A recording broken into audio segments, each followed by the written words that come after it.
안녕하세요, 충원슈TV입니다. 오늘은 전투에 관한 가이드 영상인데요. 영상을 보시면 초보분들도 전투는 이렇게 하면 되고 전투항에서는 이런 놈들을 배치하면 되겠구나란 생각이 들 수 있게 하는 게 이 영상의 포인트입니다. 바로 시작해 보겠습니다. 대항해시대 오리진을 하면서 전투란 거의 필수적으로 해야 되는 컨텐츠인데요. 모험이란 교육도 많이 하지만 그에 따른 전투 레벨이 받쳐주지 않는다면 해당 지역의 교육을 갔을 때 해적한테 털리는 상황이 발생하는데요. 먼저 효율적인 전투를 하기 위한 방법을 설명하기에 앞서 전투의 기본적인 원리를 좀 알고 하셔야 되는데요. 전투를 시작하게 되면 배를 클릭하시고 기술을 누르면 내가 쓸 수 있는 기술이 나오는데요. 포격을 예를 들면 이렇게 포격을 누르고 포격 사거리에 닿는 애들이 분리, 대등, 유리 이렇게 떠요. 그렇기 때문에 내가 무슨 공격을 하면 유리할지는 해당 스킬을 선택하면 다 보여요. 포격이나 백병은 협동이 가능하고 충파는 단일로 혼자 공격을 할 수 있는 것이고요. 밑에 있는 동료 기술은 기동력을 소모해서 사용하는 스킬이고 협동이 안 된다. 이 정도만 알고 계시면 되고, 포격이나 충파는 적군의 배 중에 이 위에 있는 내구도를 깎기 위한 기술이라고 생각을 하시면 되고요. 밑에 있는 빨간색 게이지인 선원을 없애는 그런 기술이 그렇기 때문에 선단 레벨이 35레벨 넘어가고 동아프리카나 인도에서부터는 해적들이 타고 다니는 배가 고티어예요. 그렇다 보니까 내구도가 높은 해적들과 싸워야 되는데요. 특히 인도에서부터는 적들의 배들이 티어가 높아요. 그래서 내구도가 높은 배를 타고 있는 해적과 전투를 해야 되는데요.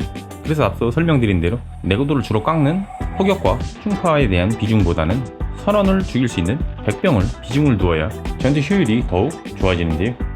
내 백병이 어느 정도 되나 보시는 방법은 전투는 3대가 아닌 각 선박별로 확인을 하셔야 되는데, 각 선박을 클릭을 하시고 상세 정보를 누르시면 전투에 관한 전문 지식을 보실 수가 있어요. 여기서 백병술이 높으면 백병 공격을 할 때 위력이 강해지는 것이고, 또 탐험을 할 때 전투에서도 이 백병술이 높아야 탐험의 전투 확률이 올라가는데, 마찬가지로 포격, 충파를 올리면 그 공격을 할 때 위력이 강해져요.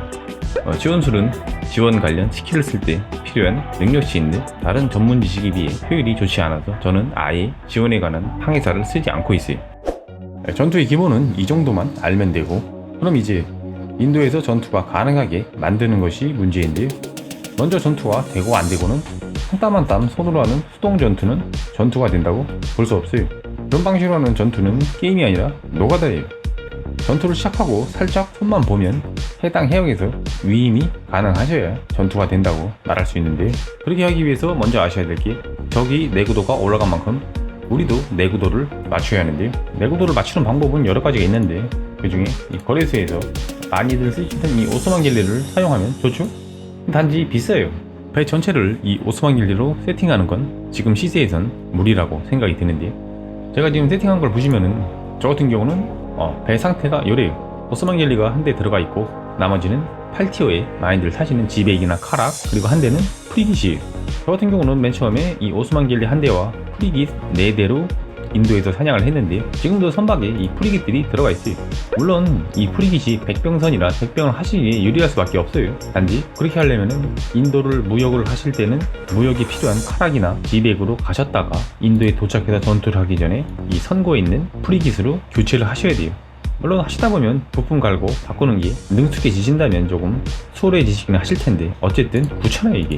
그래서 저는 지금 세팅은 카락이나 지백인데, 원래는 무역에 필요한 배들은 볼게 적재와 네파랑 세로, 가로 이렇게만 봤어요.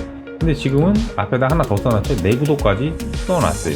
앞서 말씀드린 대로 인도에서부터 전투는 내구도가 필수예요. 만약에 내구도가 카락이든 지백이든 프리깃이든 1000 이하라면은 적한테 포격, 협동 공격 한번 받으면 한 턴에 그냥 녹아버릴 수 있는 그런 내구도인데요. 그래서 내구도의 최소값이 제가 보기에는 대략 한 1100 정도, 인도 전투를 이제 서인도에서 전투를 먼저 시작하실 건데 1100 정도만 되시면은 한 턴에 녹는 그런 상황이 자주 발생하지 않을 거예요. 그래도 저 같은 경우는 네파가 어쨌든 50은 넘어가게 세팅을 하시되 이 내구도를 조금 신경 쓰셔가지고 카락이든 지백이든 그런 배들의 내구도가 더 높게 붙었다고 가격이 높게 붙는 경우는 많지 않아요. 내구도는 신경 안 쓰는 그런 배들이기 때문에 어차피 똑같은 가격을 주고 고르다가 네파 50만 될 것 같은 배들을 보시고 똑같은 가격이면 이 내구도가 높은 배들을 선택하시면 돼요. 그리고 마지막으로 오스만 갤리를 딱 하나만 준비를 해주셔야 되는데요. 오스만 갤리도 구입하실 때 보면 이 네파가 높은 것들은 비싸요. 그렇기 때문에 보셔야 될 것들은 일단 우선적으로 내구도를 먼저 보셔야 되고요. 내구도는 최소 1250 이상이면 좋고요. 권장은 1300 정도면 적당한 것 같아요. 왜냐면 좀 이따 이 친구가 할 역할 중 하나가 첫 턴 다골을 맞는 건데요. 그렇기 때문에 이 정도 세팅을 해주셔야 돼요. 그 다음 볼 것이 같은 가격이면 백병 위력 증가랑 포격 수위력 정도만 보시면 돼요. 내판은 어차피 최소 수치가 지백이나 카락보다 높기 때문에 서인도까지는 무리 없게 가능해요. 또 하나 오스만길의 장점은 어머 백병선이라고 백병 공격에 특화된 선박이고 근처 2칸 이내에 위치한 적군에게 백병 방어력 감소 효과를 부여해요. 지금 세팅을 해야 할 전투 방식이 백병인데 이 배가 한 대 들어가 있고 안 들어가 있고 차이가 굉장히 커요. 그래서 이 오스만길리 한 대를 내구도만 대략 1200 넘는 걸로 하나 구입을 하시는 걸 추천드리고요. 그 다음은 이제 선실에 넣을 친구들인데요. 전투 항해사이면서 전투 전문 지식과 전투 레벨이 높은 A등급 이상 친구들을 이 선장실에 배치를 우선적으로 해주셔야 되고요. 그 다음 볼게 포격 방어력 증가가 있는 친구들을 넣어야 돼요. 대부분 적한테 협동 공격을 받아서 다구를 맞는 경우 중에 가장 빈도가 큰 게 이 포격으로 공격을 당했을 때인데요. 그렇기 때문에 우리는 주로 백병으로 가서 두르게 팔 건데 이 포격 방어력이 있어야 버텨요. 그래서 항해사를 선택함에 있어서 포격 방어력 증가가 있는 친구들을 배치를 하시면 포격 다굴 버티기가 용이해지고요. 백병 항해사로 추천드리는 친구들은 이런 백병 공격력 증가가 붙은 친구들을 우선적으로 배치를 하시면 또 좋고요. 아폰수 이 친구도 백병 특화 항해사인데 이 타격대라가 붙은 것들이 다 백병 특화 전투 항해사들이에요. 백병술이 레벨이 낮은데 높은 편이죠. 꽤 효과를 보시면 백병 공격력 증가 증폭이 있고 보석거래 우대까지 있어요. 굉장히 쓸만한 친구고요. 그리고 전투 항해사 중에 백병이 가장 센 이 카탈리나 이 친구 스킬 효과를 봐도 백병 시 추가 백병을 해가지고 한 번 때리고 한 번 더 공격해서 6.5%의 피해를 줘요. 그리고 백병 스탯 자체도 다른 항해사들보다 월등히 높아요. 그렇기 때문에 필수로 지금 이제 후발주자 하시는 분들은 뭐 어떤 지금 제독을 시작하셨다 하더라도 저는 이 카탈리나를 먼저 고용하시는 걸 저는 추천을 드리는데요. 백병술 자체가 굉장히 전투에도 중요하고 탐험에도 중요한데 이 백병술이 굉장히 높은 친구라 그렇기 때문에 저는 이 친구를 가장 먼저 추천을 드리고요. 그 다음 또 추천드릴 만한 것들이 이놈들 두아르즈 이 친구도 백병 공격력 증가가 있고 증폭 또 나중에 또 레벨업 해버리면 행동 전에 공격력이 증폭되는 것까지 있어가지고 백병 항해사로서 굉장히 쓸만한 친구예요. 알론토 이 친구도 타격되면서 백병이죠. 그리고 효과에 보면 보석거래 5대까지 있어도 꽤 오래 쓸 항해사인 것 같고요. 그리고 이 친구 샤를로트 코르테 이 친구도 효과에 백병 공격력 증가 증폭 기본 스탯이 백병이고 쓸만한 친구예요. 그리고 앞서 설명드린 대로 백병으로만 때리는 건 아니에요.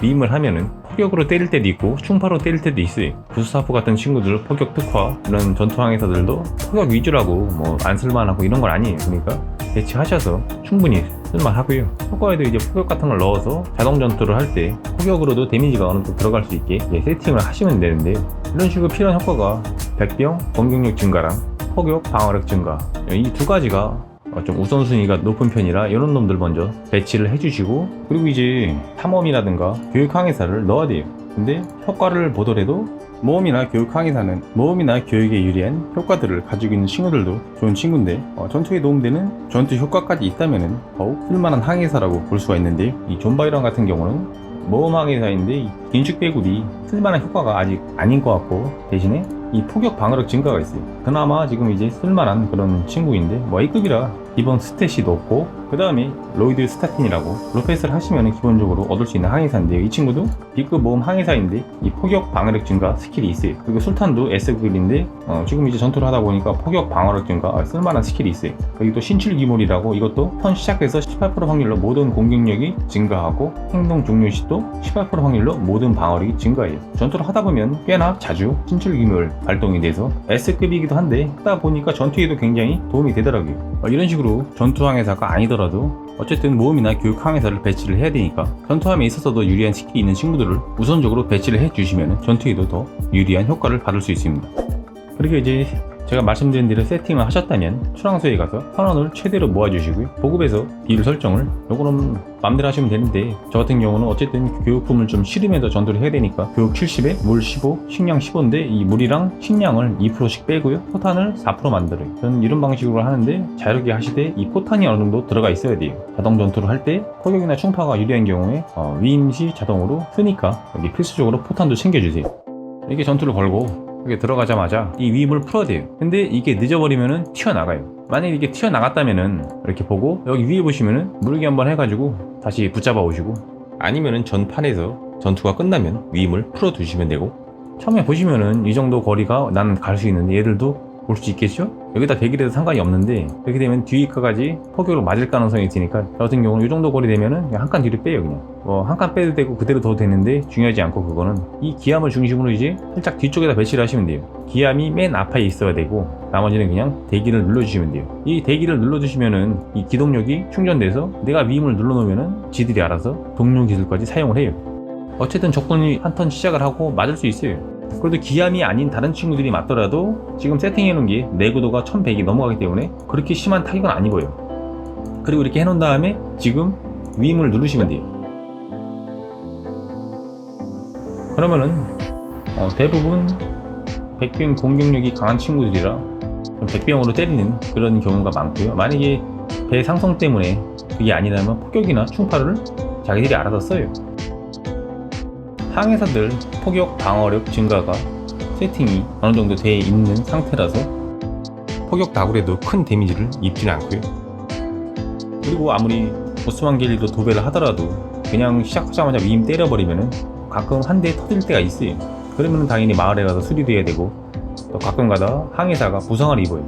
그렇기 때문에 탄약에 로스가 생기기 때문에 연랩이 안 될 수가 있어요. 그래서 제가 지금 방금 한 방법으로 한 턴만 기암을 중심으로 살짝 뒤쪽으로 빼놓고 위임을 걸어두시면은 제가 말씀드린 준비된 세팅만 된다면은 거의 배가 터질 경우가 없을 거예요.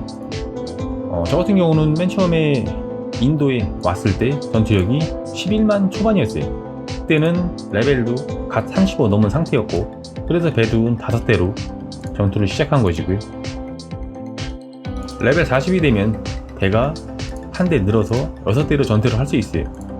그렇게 되면 전투하실 때 훨씬 더 넉넉하게 전투가 가능해지시고요. 그렇더라도 40이 되기 전에 5대로 전투를 하셔도 크게 무리는 없어요. 보시는 분들이 저보다 레벨이 높은데 이런 세팅을 하고 이런 전투 방식을 하시는데도 배가 각각 한 대씩 터지면은 문제는 아직 폭격 방어력이나 전투 레벨이 낮은 거예요. 선단 레벨이 높다고 전투 레벨이 높은 게 아니에요. 전투를 많이 하신 분들이 전투 레벨이 높아요. 그래서 선단 레벨은 굉장히 높은데 전투력이라든가 이런 해적과의 전투에서 배들이 자주 터지는 분들은 전투를 더 하셔야 돼요. 인도에서 이런 세팅을 하고 이런 항해사를 쓰는데도 만약에 가끔 가다가 배가 한 대 터진다면은 아직 여기서 탈 수 있는 그 스펙이 안 된다고 생각하시면 돼요. 손으로 한 땀 한 땀 하는 건 제가 말씀드렸듯이 노가다예요.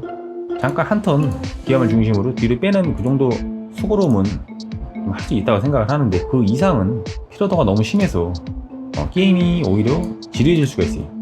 그렇기 때문에 딱 요 정도 시작하고 살짝 손대는 정도로만 세팅을 하면 자동 전투가 원활하게 돌아가야 그게 전투가 된다고 볼 수가 있으니까, 아직까지 이렇게 세팅을 하셔도 서인도에서 안 되는 분들은 동아프리카를 가서 전투를 많이 하셔야 돼요. 그래야 전투 항해사들이 전투 레벨이 높아져서 인도에서도 무리 없게 돌아가실 테니까, 거기도 좀 무리다 싶으면은 남아프리카 가서 전투 항해사들 레벨업을 우선적으로 하신 후에 그런 다음에 이 인도에서 전투를 하시면 될 것 같습니다.